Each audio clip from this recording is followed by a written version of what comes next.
जाते जाते वो ये नहीं कहते हैं हम गए गर्मी के लिए, वो कहते थे हम इसलिए गए यहाँ इलाज सही नहीं है, यहाँ डॉक्टर सही नहीं है। दिल्ली में कोई अस्पताल नहीं है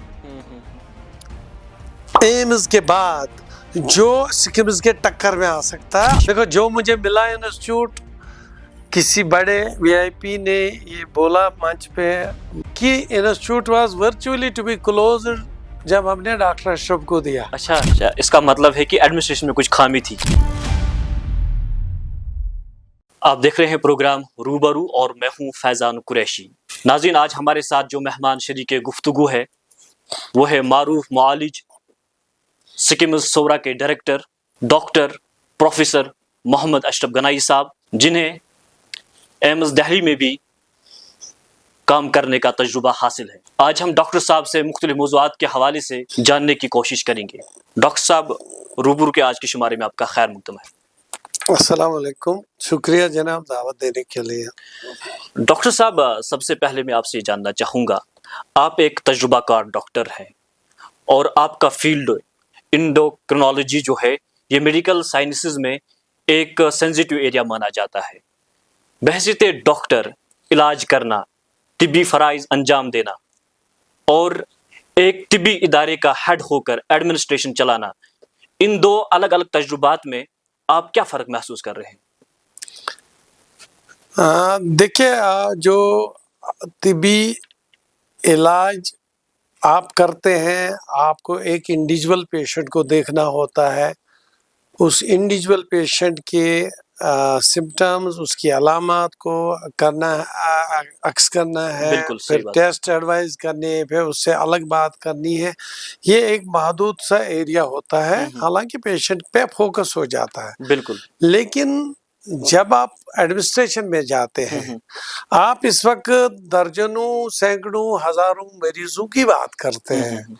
जाहिर सी बात, आप उस वक्त डायरेक्टली कांटेक्ट में एक इंडिविजुअल को फोकस नहीं करते हैं, लेकिन जो भी आपके तदाबीर है, जो भी आपकी एक्सपीरियंस है, जो भी आपकी सोच है, वो आप इस दिशा में लेते हैं, उस डायरेक्शन में लेते हैं, ताकि इसमें पब्लिक एट लार्ज, चाहे वो इंस्टीट्यूशन में हो या कम्युनिटी में हो, उनके लिए काम करना पड़ता है। आपको एम्स दिल्ली में भी ये काम करने का तजुर्बा हासिल है और एम्स दिल्ली जो है यहाँ पर एक बहुत बड़ा नाम जो है माना जाता है और अवामी हलकों में बहुत ज़्यादा शोहरत है उस इदारे की।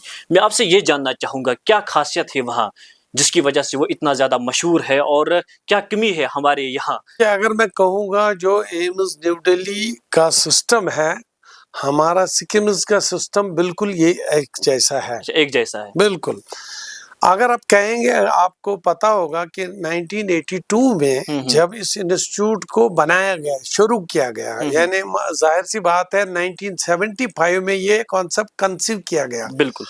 इसका आइडिया यही था कि हम एम्स न्यू दिल्ली या पीजीआई चंडीगढ़ के लेवल का एक इंस्टीट्यूट बनाए और जिससे हमारा पूरा high level, high and patient care referral centre यहाँ बने, ताकि यहाँ वादी कश्मीर, लद्दाख और जम्मू के रीजन के मरीजों को बाहर ना जाना पड़े। वही मकसद था।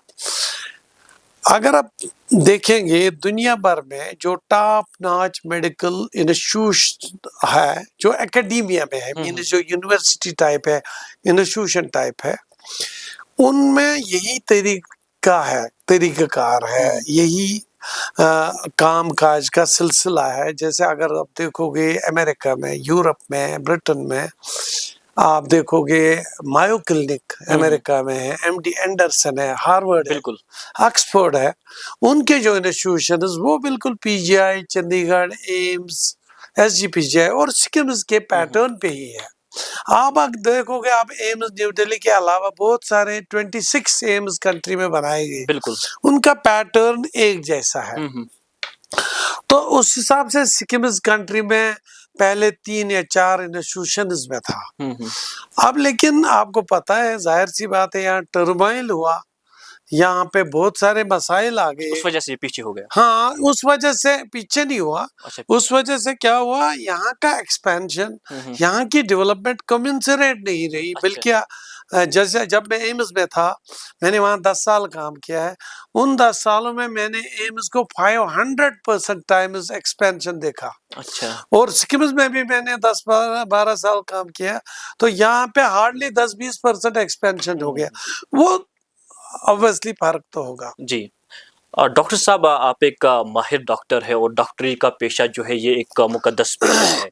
लेकिन कश्मीर में अब अक्सर कहा जाता है कि ये पेशा अब रफ्ता-रफ्ता कमर्शियलाइज़ होता जा रहा है, जिसकी वजह से लोगों का यकीन और ट्रस्ट कम होता जा रहा है। मैं डॉक्टर साहब आपको ये बात याद दिलाना चाहता हूँ, आपने तकरीबन 7 साल कबल एक इंटरव्यू दिया था और आपने ये कहा था कि यहाँ लोगों को ट्रस्ट डिफ़िसिट है। मैं आपसे ये जानना चाहूँगा कि इसकी क्या वजूहात है और किस तरह से इस ट्रस्ट को फिर से बहाल किया जा सकता है? ये सही सवाल आपने अच्छा, पूछा। आप मानते देखिए, पहले ये कि आप मानते हैं ये सही है? बिल्कुल ट्रस्ट डेफिसिट है। हुँ, हुँ। देखिए, मैं आपको एग्ज़ाम्पल देता हूँ, अभी एम्स न्यू दिल्ली का जो ट्रस्ट बना है हुँ, हुँ। पब्लिक में, पूरे देश में, बिल्कुल। बल्कि बाहर भी है, वो बहुत लोगों को इम्पैक्ट है। ये हुँ। एक गोल्ड स्टैंडर्ड माना जाता है बिल्कुल। कि अगर कहीं कोई भी आदमी इलाज करेगा, वो या टेस्ट करेगा, हुँ, हुँ। वो अपना नुस्खा, अपना टेस्ट एम्स के साथ कंपेयर करके वैलिडेट करता। बिल्कुल। हाँ, अगर एम्स के डॉक्टर ने भी यही बात बोली, उसको बिल्कुल महसूस ये होता कि ठीक है, मेरा डॉक्टर ठीक लाइन पे चल रहा है। कि ज़रूरी नहीं कि एम्स में 100% करेक्ट होगा, हुँ, हुँ। मगर एम्स का एक गोल्ड स्टैंडर्ड बना है। बिल्कुल। लेकिन ये जो ताली जो है 2 हाथ से बजती है। हुँ, हुँ। बिल्कुल। मैं आपको बताऊँगा, अगर हम सिक्किम्स की बात करेंगे और पब्लिक परसेप्शन की बात बिल्कुल। करेंगे, अभी हाल ही में एम्स जम्मू लॉन्च किया गया। हुँ, हुँ, हुँ। वहाँ पे हमारे सीनियर कुलीग, मेरे खास दोस्त डॉक्टर शक्ति गुप्ता जी डायरेक्टर हुँ, है। हुँ। और जब भी वो कुछ भी एम्स में नया बनाते हैं, तो जम्मू में के रीजन में सारे लोग, जर्नलिस्ट को पब्लिक शेयर करते हैं, सोशल मीडिया में, न्यूज़पेपर्स में हर चीज़ पॉजिटिव बोलता है, एम्स जम्मू डेवलप हो रहा है। हुँ, हुँ, हुँ। और हमारे अगर वादी में देखोगे, लोगों का रुझान नेगेटिविटी की तरह चला है। नेगेटिविटी। वो हमेशा कोई जो हम पॉजिटिव स्कीम्स में करते हैं, उसको वो हाइलाइट नहीं करते। हाइलाइट नहीं करते, वो नेगेटिव चीज़ ही करते हैं। हुँ, हुँ। मैं मिसाल देता हूँ आपको, इतना बड़ा इंस्टीट्यूट है, बिल्कुल। 5000 मुलाजिम है, हुँ, हुँ। 40,000 लोग हमारे 24 घंटे में यहाँ आ पाते हैं। हुँ, हुँ। फुटफॉल इमरजेंसी में 1000 मरीज आते हैं, एडमिटेड 1500 है। हर दिन? हाँ, और एडमिटेड 1500 के साथ 2-3 अटेंडेंट है। हुँ, हुँ। अगर हम कुल मिला के बताएंगे, ये 40,000 से 50,000 का फुटफॉल है यहाँ। हुँ, हुँ। तो ये तो मुमकिन है, इवेंट हो जाएगा। 5000 मुलाज़िमों में 2 मुलाज़िमों तो लड़ाई हो जाएगी आपस हुँ, में, हुँ। कौन-सा मामला है? और जब 5000 40,000 लोग दवाई ढूँढते हैं, तो इसको तो लाइन में रहना पड़ेगा। लेकिन बीच में तो लोग वो लापरवाही का इल्ज़ाम लगाते हैं। एक है, तो एक बार तो कंप्यूटर शटडाउन तो हो ही सकता हुँ, है, हुँ। पावर तो जा सकता है। लेकिन लोग इसी को फ़ोकस करते हैं, ज़ीरो इन करते हुँ, हैं हुँ। और वो नेगेटिविटी में जाते हैं, नेगेटिव बिल्कुल। बोलते हैं। और ये जैसे आज विंटर का वेदर है, यहाँ बहुत सारे लोग चाहते हैं हम इलाज करने अमृतसर जाएँ, दिल्ली जाएँ, गर्मी के मौसम के लिए इलाज भी करेंगे और थोड़ा टूरिज़्म भी हो जाए। बिल्कुल। ये तो विंटर में न, और जाते-जाते वो ये हुँ, नहीं हुँ। कहते हैं हम गए गर्मी के लिए, बिल्कुल। वो कहते थे हम इसलिए गए, यहाँ इलाज सही नहीं है, बिल्कुल। यहाँ डॉक्टर सही नहीं है। मैं आपको ईमानदारी से और कॉन्फिडेंस से बताता हूँ, हुँ, हुँ। मैंने एम्स न्यू दिल्ली में इतना अरसा निकाला, यहाँ निकाला है। बिल्कुल, तभी तो अब हमने पूछा आपसे। दिल्ली में कोई अस्पताल नहीं है हुँ, हुँ, हुँ। एम्स के बाद जो सिक्किम्स के टक्कर में आ सकता है, अगर हम academic, honest, ethical patient care को देखेंगे। अच्छा, एम्स दिल्ली के बाद। हाँ, मैं वसूख से कहता हूँ, मगर चूंकि ये गवर्नमेंट हॉस्पिटल है, हम इतनी सफाई नहीं कर पाते। लोग भी हमारे ऐसे हैं, वो हेल्थ कॉन्शियस, हाइजीन कॉन्शियस नहीं है, वो आते हैं थूक मारते हैं, हुँ, वो आते हैं सिगरेट इधर डालते हैं, हुँ, हुँ। वो वॉशरूम अंदर जाते हैं फिर साफ नहीं करते हैं। हुँ, हुँ। तो हमारे लिए ये मुमकिन नहीं है कि इतने सारे लोगों की भरमार को हम बिल्कुल प्राइवेट हॉस्पिटल मेदांता, बिल्कुल, बिल्कुल। अपोलो या फोर्टिस की तरह रख पाए। बिल्कुल। कैसे रखें? जब तक पब्लिक कोऑपरेट करे। बिल्कुल। और एक चीज, जी। अगर आप देखोगे पूरे वादी कश्मीर, हमारे पिलग्रिम्स जो अमरनाथ यात्री आते हैं, जो टूरिस्ट आते हैं, लद्दाख के लोग, कुछ चिनाब वैली के, और पूछ डोडा भद्रवाह चिनाब, यहाँ से राजौरी से बहुत सारे पेशेंट आते हैं। इतने सारे लोग यहाँ आते हैं, और सारे लोगों को हमारे इंस्टीट्यूट की जरूरत नहीं है, हमारे हाई एंड इलाज की जरूरत नहीं, हमारे हाईली क्वालिफाइड डॉक्टर्स की स्किल केयर की जरूरत नहीं है। वो मामूली से मसाइल के लिए हमारे पास आते हैं, इसलिए हमें इतना लोड पड़ता है। बिल्कुल। मैं आपसे ये जानना चाहूंगा कि जिस दौर में सिक्किम सोरा को बनाया गया था, उस वक्त पब्लिक डिमांड बहुत कम थी, और आज पब्लिक डिमांड बहुत ज़्यादा है। मैं आपसे ये जानना चाहूँगा, जिस तरह से कश्मीर यूनिवर्सिटी ने अपने सैटेलाइट कैंपस खोले हैं, नॉर्थ कैंपस, साउथ कैंपस, क्या आपके पास भी या सोरा सिक्किम्स का भी कोई ऐसा प्रपोजल है, प्लान है, प्रोग्राम है? क्या आपको नहीं लग रहा है कि ज़रूरत इस बात की है कि सिक्किम सोरा को अपनी सर्विसेज एक्सटेंड करने की ज़रूरत है? सही, बिल्कुल सही। देखिए, जब मैंने अपना ये पोस्ट में ज्वाइन ही किया, उससे पहले ही जब हमारा सिलेक्शन प्रोसेस होता है, सिलेक्शन कमेटी के पास आपको अपनी विजन देना होता है, प्रेजेंटेशन देनी होती है। जो मैंने प्रेजेंटेशन दी, ऑनेस्टली जो मेरे माइंड में था, जो मैंने बाहर अमेरिका में, जापान में, ऑस्ट्रेलिया में अपने विजिट्स में या अपनी ऑब्जर्वरशिप में या एम्स न्यू दिल्ली के एक्सपीरियंस में जो भी मैंने देखा वहाँ अच्छा है और उस चीज की यहाँ जरूरत है इम्प्लीमेंट करने की, वो मैंने बिल्कुल वो अपना रोड मैप खींच रखा है, विजन बनाया है, मेरे पास क्लियर विजन है। लेकिन मसाइल है।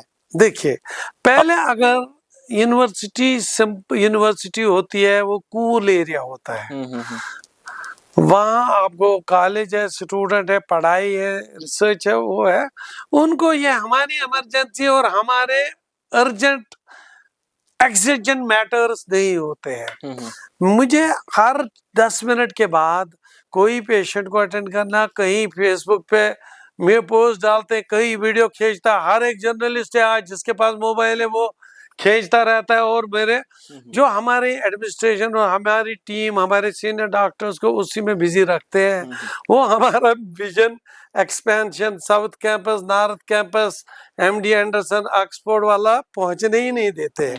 हमारे पास प्लान है फंडिंग का, हमारे पास एक्सपेंशन का प्लान है, मेरे पास कम से कम 10 सेंटर्स ऑफ एक्सलेंस बनाने का प्लान है, इस इंस्टीट्यूट को 5 टाइम्स एक्सपेंड करने का प्लान है।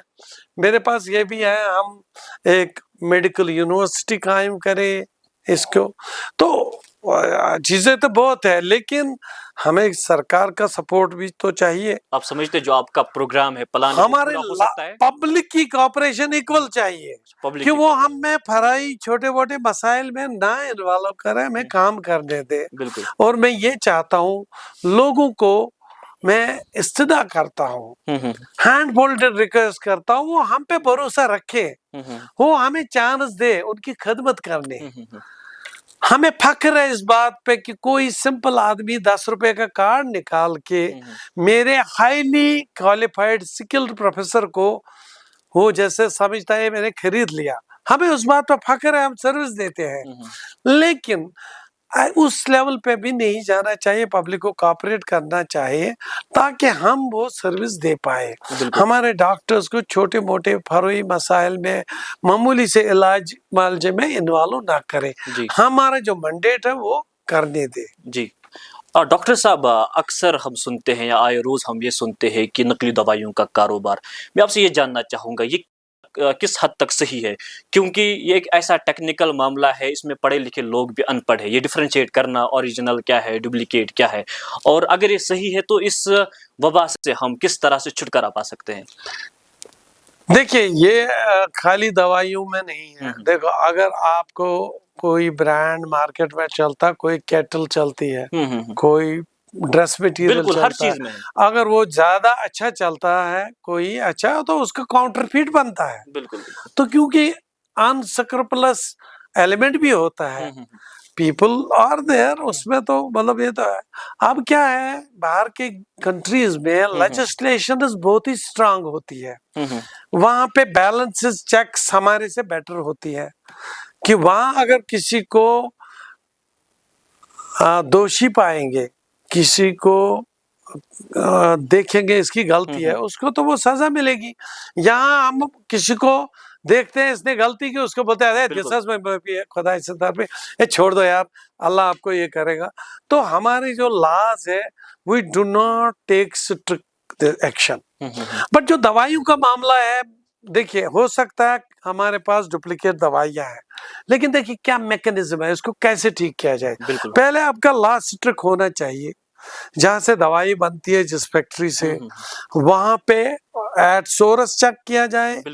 जब हम इस दवाई को लाते हैं मार्केट में, और या जब ये दवाई हमारे पास हॉस्पिटल में आती है, हम इसको डिस्पेंस करते हैं, we need to have an inbuilt mechanism कि इस दवाई को रैंडमली सैंपलिंग की जाए, चेक की जाए, इसकी क्वालिटी देखी जाए।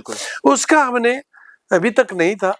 मेरा प्लान है एक इन हाउस एक लैब खोलेंगे, फार्मेसी, और एक क्वालिटी चेक की लैब हमारी अपनी होगी, कि जब अगर कोई हम टेंडर खोलते हैं, कोई दवाई देता है, वो करता है क्लेम कि मेरा दवाई इस स्टैंडर्ड का है, हमारा अपना मैकेनिज्म होना चाहिए कि उनको बाहर की लैब की सर्टिफिकेट भी होती है, लेकिन हम अपनी लैब की सर्टिफिकेट हो, ताकि हमें क्वालिटी मेंटेन हो जाए। जी डॉक्टर साहब, आप यहाँ के सेहत के मामलात के हवाले से वाकिफ़ है, और आप इस वक्त प्रेस्टिजियस इंस्टीट्यूशन के सरबराह है, और सोरा सिकिम्स में क्या फैसिलिटीज़ है, इस हवाले से आप बखूबी वाकिफ़ है। मैं आपसे ये जानना चाहूँगा, जो हमारे यहाँ हेल्थ इश्यूज़ है, उनको एड्रेस करने के लिए क्या सिकिम्स सोरा फुली इक्विप्ड है, या अभी बहुत कुछ करने की ज़रूरत है? देखिए, जो एक्सेलेंस है, एक्सेलेंस इज कंटिन्यूम। बिल्कुल। ये कहीं अगर इंसान अपने में तालीम का देखेगा, इंसान अपने कैरेक्टर में देखेगा, इंसान अपने सेहत को इम्प्रूव करने में देखा, तो वो इसमें कोई फुल स्टॉप नहीं है, अनएंडिंग प्रोसेस है। तो एक्सेलेंस अनएंडिंग प्रोसेस है। मैं ये नहीं कहूँगा कि हम परफेक्ट है। मैंने अगर रिलेटिवली देखेंगे, मैंने आपको बोला एम्स न्यू दिल्ली के बाद में हमारा बिल्कुल सिस्टम इन प्लेस है, मैकेनिज्म है, पॉलिसीज है, प्रोटोकॉल्स है, बिल्कुल उसकी तरह है। जाहिर सी बात है हमारी कुछ कमियां भी है, हमारे पास रश ज्यादा है, इतना मैन पावर नहीं है, जितना लोग आते इतनी स्पेस नहीं है, जितना हमें कोई भी फैसिलिटी होनी चाहिए कमेंसरेट नहीं है, उसको एक्सपेंड करने की जरूरत है। हमारे एम्प्लॉइज जो है वो ओवरवर्क्ड है, और उनको पेशेंट्स के साथ बात करने का टाइम नहीं आता है। वो अपने पे सेटिस्फाई है कि हम जो इलाज दे वो अच्छा है, लेकिन पेशेंट इसलिए सेटिस्फाई नहीं होता क्योंकि वो उसको काउंसलिंग नहीं करता, समझाता नहीं आपको क्या है, ये बीमारी क्या है, इलाज कैसे होगा, आगे क्या होगा, टेस्ट कहाँ होगा, कैसे होगा, हम कैसे, आपका मेथड क्या है, यहाँ आने का तरीका, हम उनको काउंसलिंग नहीं, क्योंकि टाइम नहीं मिलता, हमारे एम्प्लॉय को कम है। तो इस तरीके से पेशेंट सेटिस्फेक्शन कम है। तो उसमें स्कोप है हमें पेशेंट सेटिस्फेक्शन बढ़ाने के लिए, मैन पावर बढ़ाना है, काउंसलर्स बढ़ाने हैं। दूसरा, जहाँ पे हमें सपोज कहीं सर्जन 2 ही है, वहाँ हमें 8-10 सर्जन चाहिए। हार्ट सर्जन हमारे पास 2 ही है इस वक्त, कैंसर सर्जन 1 ही है। I need 10 cancer surgeon, I need 20 cardiac surgeon, तब जाके हम सर्विस दे पाएंगे। तो वो उस लेवल पे मैंने उस डायरेक्शन में काम बहुत चला रखा है सिस्टम। और अभी गवर्नमेंट के साथ कनेक्टिविटी में हम नया स्टाफ लाने की कोशिश कर रहे हैं, पोस्ट को एक्सपेंड करने की कोशिश कर रहे हैं, नया फंड लाने की कोशिश कर रहे हैं, न्यू सेंटर्स बनाने की कोशिश कर रहे हैं, वो तो है, दैट इज देयर। पर अब और एक चीज है, हमारी कश्मीर रीजन जो है ये एक डेड एंड है। ये नहीं है वो कि दिल्ली जैसा एरिया है या चेन्नई या बॉम्बे, जहाँ पे और भी ऑप्शन है लोगों को, यहाँ ऑप्शन नहीं है लोगों को। तो वो चीज मैं बहुत ही कॉन्शियस हूँ उस चीज के, क्योंकि लोगों को ऑप्शन नहीं है। मुझे उस हर बीमारी का मुझे इन हाउस मैनेजमेंट चाहिए, हमें लोगों को बाहर नहीं जाने देना है। कोई लोग शायद ट्रस्ट डेफिसिट की वजह से जाते हैं, कोई लोग मिसयूज भी किए जाते हैं। देयर आर सम मिसक्रेंट्स जो लोगों को यहाँ से कॉरपोरेट सेक्टर्स में या कुछ एनजीओज, कुछ पब्लिक, कुछ अदर, उनको यहाँ से धकेलना चाहते हैं। तो उसमें मेरा रोल नहीं है, उसमें पब्लिक का ही रोल है, मीडिया का रोल है, वो सही बात सामने लाए ताकि अनस्क्रूपस एलिमेंट्स ये हमारे पेशेंट्स को गलत डायरेक्शन में ना ले। बिल्कुल। जी डॉक्टर साहब, आपने कॉर्पोरेट्स की बात की और इसी के साथ साथ आपने अभी कहा कि कैंसर सर्जन्स की बात की। मैं आपसे ये जानना चाहूँगा, हाल ही में हमने एक खबर पढ़ी थी, यहाँ पर बहुत सारे कैंसर स्पेशलिस्ट्स ने रिज़ाइन करके उन्हें प्राइवेट हॉस्पिटल को ज्वाइन किया है। इसकी क्या वजूहात है? देखिए, मैं ये नहीं कह सकता हूँ हमारे इंस्टीट्यूट में, सिस्टम में प्रॉब्लम्स हुई होगी। मैं अपने टाइम का जस्टिफाई कर सकता हूँ।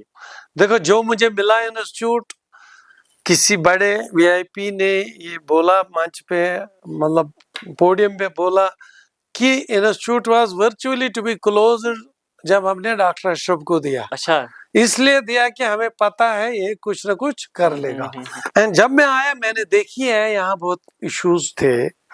अगर आप देखोगे ड्रग मेडिसिन सप्लाईज में नथिंग वाज इन प्लेस। अगर आप देखो सिक्योरिटी, सैनिटरी और दूसरे इश्यूज, मैन पावर इश्यूज, बहुत सारे, बिजली, खासकर बिजली, civil engineering, electronic engineering, mechanical engineering, सारे इंजीनियरिंग सेक्शंस में प्रॉब्लम थी। तो शुक्र अल्लाह ताला का है कि खाली कुछ महीनों में मैंने वो सारे चीजें मैंने लाइन पे लाई। जो यहाँ से डॉक्टर्स जिन्होंने रिजाइन किया था, कुछ I cannot say what were the reasons उन्होंने रिजाइन किया। Maybe there were interpersonal problems, maybe they were feeling suffocated, और जो भी, मुझे नहीं पता। मगर I will tell you one good thing, एक साइड से मैंने एडवर्टीजमेंट निकाला, इमीडिएटली कुछ रिक्रूट कर रहे हैं, और दूसरे साइड से जो पुराने डॉक्टर साहिबान गए हैं, आधे बाहर है आधे इधर है, almost all of them have started liaising with me for coming back। अच्छा, वापस और मैं गवर्नमेंट से अब रिक्वेस्ट ये करना चाहता हूँ कि वो मुझे परमिशन दे, इनका वो एब्सेंस का पीरियड हमें कंडोन किया जाए।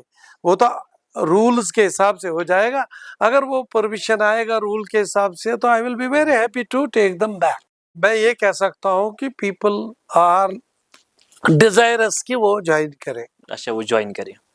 डॉक्टर साहब, अगर हम कश्मीर की बात करें तो यहाँ पर अब लोग जो है थायराइड, फैटी लिवर और जो डायबिटीज़ यानी शुगर की बीमारियों में मुब्तला होते जा रहे हैं। इसकी क्या वजह है और इसका सद्देबाब क्या है? देखिए, इन सारी बीमारियों को, जैसे आप हार्ट अटैक, स्ट्रोक, बिल्कुल, हाई ब्लड प्रेशर, डायबिटीज, मोटापा, ये सारे नॉन कम्युनिकेबल डिजीजेस है। उसमें non communicable disease, even drug addiction भी आता है, साइकेट्रिक प्रॉब्लम्स, दिमागी इश्यूज, वो बीमारियां भी नॉन कम्युनिकेबल डिजीज में बात है। ये नॉन कम्युनिकेबल की दूसरी टर्म है लाइफस्टाइल डिजीज। बिल्कुल, वो जो हमारे रहन सहन, खाने पीने के साथ जुड़ी हुई है। बिल्कुल, हमारा लाइफस्टाइल चेंज हो गया थोड़ा faster than America and Europe. उनको डेवलपमेंट हुई, वह आहिस्ता आहिस्ता ग्रेजुएट हो गए, तो उनको अडॉप्ट करने का टाइम मिला। यहाँ हमें टाइम नहीं मिला अडॉप्ट करने। मैं एग्जांपल देता हूँ, हम जाते हैं करगिल और हम जाते हैं लेह। जब हम जाते हैं एयर बाय एयर, तो आपको पल्मोनरी एडिमा फास्ट हो जाता है, क्योंकि आप सडनली ड्रॉप हो जाते हो ना लो प्रेशर में। अगर बाय रोड जाते हो, आपको अडॉप्ट करने में टाइम मिलता है। आप मान लो हमारा लाइफस्टाइल बाय एयर पहुंच गया, अमेरिका में मोबाइल लॉन्च हुआ, यहाँ भी लॉन्च हुआ। हमारे बच्चों को बचपन से मोबाइल, हमारे पास chips, chocolates, junk food, all that thing, and no exercise. एक जगह पे ना गाड़ी है, टीवी है, रिमोट है, तो लाइफस्टाइल फास्ट चेंज हो, इसलिए ये बीमारी तेजी से बढ़ते हैं। हमें अपने लाइफस्टाइल पे ध्यान देने की जरूरत है। मैं आपको ये बताऊं, अगर आप इन दिनों देखेंगे, हमने कल ही इमरजेंसी में रिवैम्पिंग की कुछ एरियाज की। मैंने पिछले महीने का डाटा जो हम देख रहे हैं ना, हम हर डाटा को रिवाइज करते हैं। डेटा देखा मैंने, स्ट्रोक, हार्ट अटैक्स, और सीओपीडी के केसेस बहुत सारे आए। बिल्कुल। तो हमें इमरजेंसी में एक एरिया ही डिजिग्नेट करना पड़ा, एक स्ट्रोक भी अलग रखी, हार्ट अटैक भी अलग रखी, सीओपीडी भी अलग रखी, ताकि उसका डेडिकेटेड डॉक्टर रहे और इनको टाइम कम होता है, जो ही पेशेंट वहां पहुंचेगा ताकि उसका स्पेशलिस्ट इलाज करें। वो पेशेंट ढूंढने में इमरजेंसी में टाइम ना लगे। हमारी इमरजेंसी बहुत बड़ी है। नॉर्मली क्या होता था, आप पेशेंट को ढूंढते ढूंढते वो टाइम वेस्ट होता है, इसलिए हमने उनको डेडिकेटेड सेपरेट बेस बनाई। बिल्कुल। वो क्या इंडिकेट करता है? वो इंडिकेट करता है कि हमारी सोसाइटी में लाइफस्टाइल इतना खराब हो गया, बीमारियों का भरमार है। बिल्कुल। तो थोड़ा सा वेदर खराब हो गया, थोड़ा सा कुछ हो गया तो इतने हजारों में पेशेंट आने लगे। बिल्कुल। इस इंस्टीट्यूशन को मजीद आगे ले जाने के हवाले से आपके पास क्या अज़ाइम है, इरादे? अल्लाह ताला ऊपर वाला जो उसको अज़ाइम तो उनके चलते हैं, हमारी तो कोशिश है। बिल्कुल। मैं शुक्रगुजार हूँ जो भी मुझे ब्यूरोक्रेट मिला, पॉलिटिशियन मिला, एलजी एडमिनिस्ट्रेशन, वो उन सारों को जो मैंने सीधी बात बोली कि हमें ये प्रॉब्लम है, किसी ने कोई चीज मना नहीं की। अच्छा, मना नहीं की। उसके अलावा मेरी अपनी जो कनेक्टिविटी है बाहर की, मैं उसको एक्सप्लॉइट करना टू फुलेस्ट, क्योंकि मुझे सपोज मैंने एम्स में काम किया, मेरे साथ पार्लियामेंटेरियंस एंड बहुत एजेंसीज में, फंडिंग एजेंसीज जैसे है आईसीएमआर, डीबीटी, डीएसटी, उनमें मेरा अपना उठना बैठना है, असर रसूख का मैं मेंबर हूँ, कई कमिटीज में हूँ, तो उसके हिसाब से मैं उसको एक्सप्लॉइट करूंगा to my best of capability, ताकि हमें बहुत कोलेटरल गारंट मिले, पैसा मिले स्टेट के अलावा।